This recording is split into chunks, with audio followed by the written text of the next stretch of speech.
Hi everybody, Patricia here. I would like to do a really quick training following up on my Zoom with Barbara about how to create your best year yet. I'm going to very quickly share my screen and run through some quick slides for you. There we go. So creating your best year yet with activity. Albert Einstein, whom we all know is pretty darn smart, said that insanity is doing the same thing over and over and over again, but expecting different results. So if we want something more or something different, if you're not happy with the results of your business from last year, then you have to change something. Change your belief, change your attitude, change your behavior, change your level of activity, or change. And all of that will indeed change your life. So thinking and planning is great. Did you answer the 10 questions? Did you follow the earlier Zoom that I did with Barbara about your best year yet? Did you come up with 10 goals for the new year? Did you identify your main area of focus after family and church? Did you look at what it will take to achieve those goals? Did you set timelines and target dates? Are you going to bonus in your team, promote to the next level, earn a Mercedes? Any person in this region is capable of driving a Mercedes by the end of this calendar year if you do sufficient activity. With goals rather and target dates, you can work back in the calendar to see how much activity is required each month. You need to sponsor, you need to share our wonderful products, and you need to help women solve problems. Remember, a goal that is not written down with a timeline is just a dream. It's not a goal. Activity, activity, activity. There is absolutely nothing wrong in any of our businesses that activity can't fix. We want to be an income producing activity. Sampling, calling, one-on-ones, events, workshops, discover Arbonnes, drop-offs, all of those are income producing activity. If you're not talking to people, you're not in income producing activity. You get to choose which types of those activities suit you best. Then just do it. I am recommending that we all adopt the 3-2-1 system for activity. This is really the system for reaching out to people. 3-2-1 daily contacts is what I'm recommending. 3 asks of people. 2 follow-up calls with clients. 1 touch with a team member, somebody who you have brought into the business. Make a commitment to do it, and do it every day for 66 days, and you will have created a habit. Track your contacts and your success. If you miss a day, you go back to day 1 and you start counting all over again for the 66 days to make sure you create that habit. Brenda Todd in Australia has been doing this, and she's had lots of success. I'm suggesting that the asks should always be either phone, voicemail with a quick, fun message, Facebook Messenger voice, or text, and not by email. Because you know what? Emails are way too easy to delete and ignore. Your list of names. Do you still have your list of 100 names? Are you adding to it on a day-by-day basis? People that you meet while you're out and about every day, picking up your kids, dropping them off, shopping, playing golf or tennis, watching the kids at school, at a networking event. Did you see Michelle Beshman's recent Zoom? All of these are times and places where you can meet people who may indeed have an interest in our business and or our products. You want to ask for referrals given to you by clients or friends and family.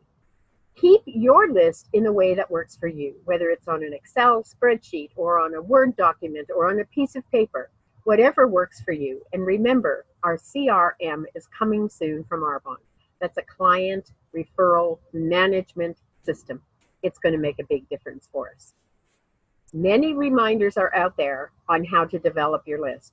Here's a simple one. Look in your phone. Start with A's and run to Z's. How many of those people have you actually spoken to about your business?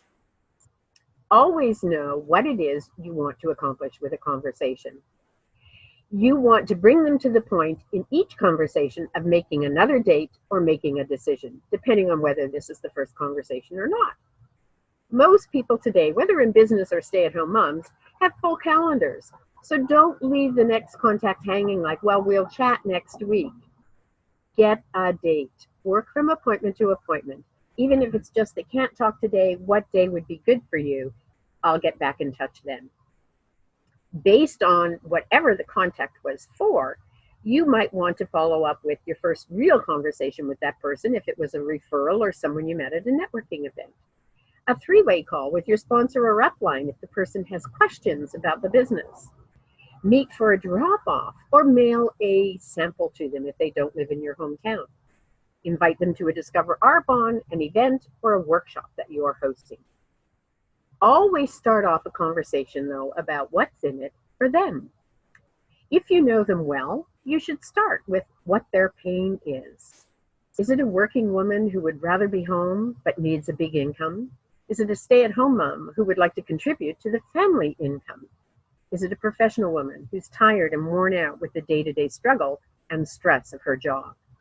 Is it a friend approaching retirement who can't afford to retire? Knowing their pain is going to allow you to ask questions about how they would feel if you could help alleviate that pain or take it away. Solve their problem. Getting to know them if they are a referral with a few questions will help you identify their pain. So what's in it for them? If a pain is missing making your own income, someone who used to work, then this business can help them bring in an income. If they miss time being with adults because they're a stay-at-home mom, this is a collaborative social business. If they miss identity of their own, this will allow them to build that as opposed to hands-on time with the kids. That's an error of mine. If they miss having a family vacation or being able to pay their bills or being able to put their kids in sports, this is additional income that can help solve all of those problems. With your initial contact, I have a new question that I'm really enjoying and using with great success. I'd love to catch up and pick your brain about something, particularly if it's somebody who doesn't know a lot about our business. Can we meet for coffee, have a phone chat, get together for a glass of wine? I love the pick your brain about something. People love to think they have something to contribute and you're interested in what they have to say. I love that. You might say, I've been thinking of you and wondering if maybe you should take a look at what I do. I love working from home with an amazing group of gals and earning a great income. Can we meet a coffee, book a phone chat, whatever? Maybe something like, do you have a few minutes for me to pick your brain about something? I need about 5 minutes. If this isn't a good time, maybe we can make a date tomorrow or the next day. Or, I haven't talked to you in ages, but you've been on my mind a lot lately. I'm working with such great women, many of whom remind me of you, and I'd love to pick your brain about my business. You're going to tell this person that they remind you of so many successful people and why.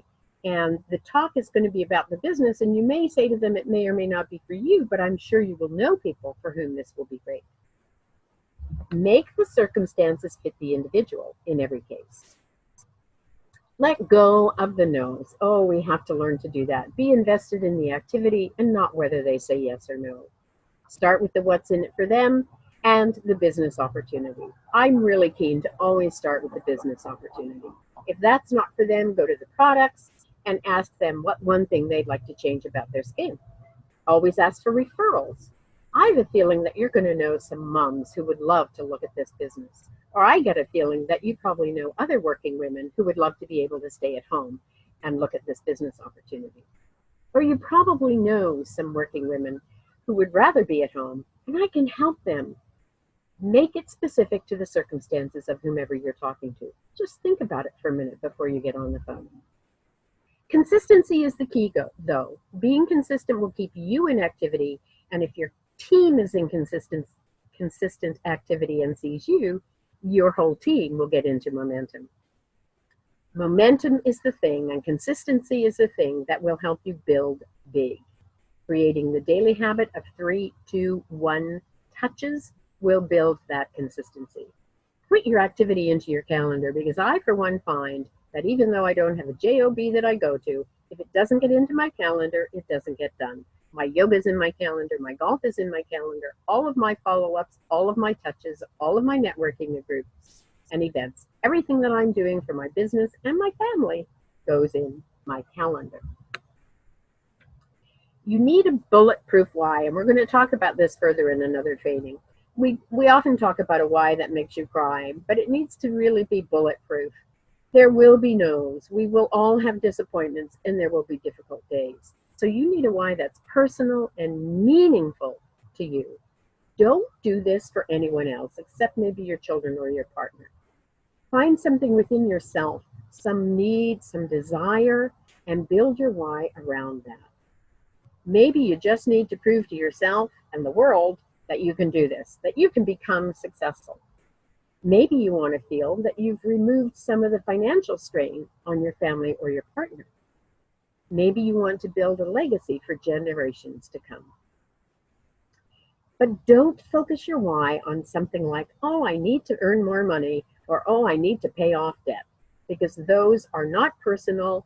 They are important, but they probably don't hit you in the gut and in the heart and in your imagination as some other things do.